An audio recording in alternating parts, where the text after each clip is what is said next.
Bienvenidos a otro video del canal. Mi nombre es Alejandro D'Angelo y si todavía no te suscribiste, puedes hacerlo en el icono que aparece en la región inferior derecha de tu pantalla.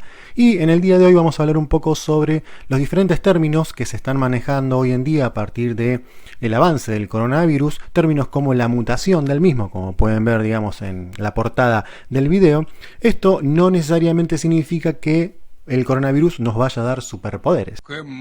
Pero si existe un superpoder, va a hacer que el coronavirus, a través de estas mutaciones, pueda volverse invencible. De esta forma, lo que tenemos que entender un poco para generar, digamos, conocimiento acerca de estos conceptos es qué significa cada palabra que escuchamos.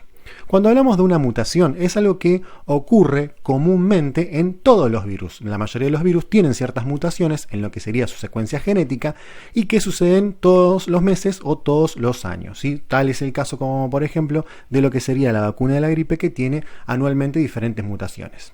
Cuando se produce, digamos, una mutación, lleva, digamos, a determinar la presencia de diferentes variantes, que ahora vamos a explicar un poco más adelante el concepto, y puede determinar en la aparición de una nueva cepa. Como pueden ver, digamos, los diferentes virus tienen una determinada secuencia genética que vendría a ser como su esqueleto genético o su esqueleto, su composición, lo que le otorga diferentes facultades de invasión o de protección frente a diferentes elementos, como por ejemplo las vacunas.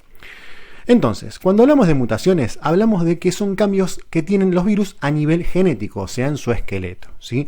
Se dan conforme pasan de una persona a otra.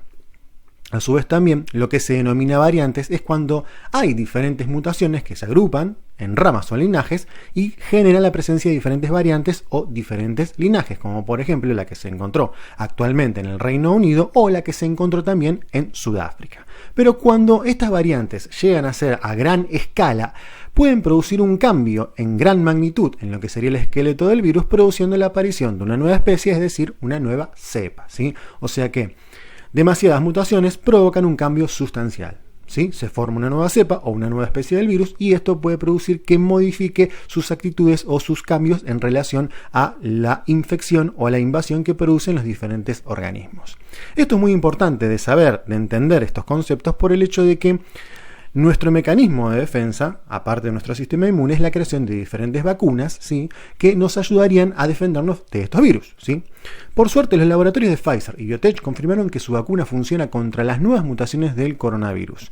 Pero también lo dijeron desde el Instituto de Gamaleya, que es la que más nos importa a nosotros, que es la vacuna rusa, ¿sí? Es decir, que mientras el coronavirus no produzca un cambio, digamos, de una cepa, no tendríamos grandes problemas, pero aún así, si viniera, digamos, una nueva cepa, aparentemente estas nuevas tecnologías con estas vacunas nuevas podrían ser fácilmente modificables para contrarrestar los diferentes coronavirus que podrían llegar a aparecer, lo cual son muy buenas noticias, ¿sí?